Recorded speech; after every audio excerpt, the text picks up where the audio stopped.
Gogoi hasn't yet spoken a word against the person who sang the Bangladeshi national anthem in Barak Valley. Gaurav Gogoi Pakistani agent, purely Pakistani agent. আৰু মই কোৱাৰ কাৰণে সাহস আছে যদি মোৰ ওপৰত ডিফামেশ্যন কেছটো দিয়ক।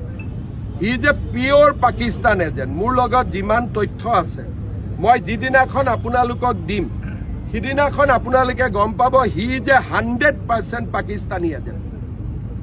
হি has been planted by foreign power in the state of India in our country. He is a planted person. আৰু তাৰ উপযুক্ত প্ৰমাণ লৈ মই কথাটো কৈছোঁ।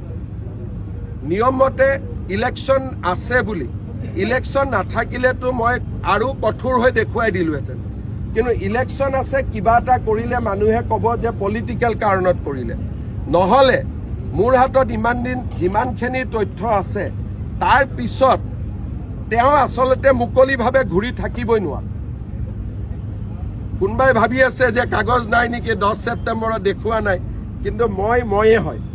মই যি কৰিব লাগে টাইমত কৰিমেই, যি কৰিব লাগে 100%।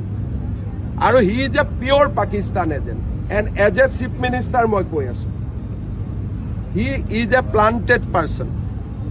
মই এজ এ চিফ মিনিষ্টাৰ কৈ আছোঁ।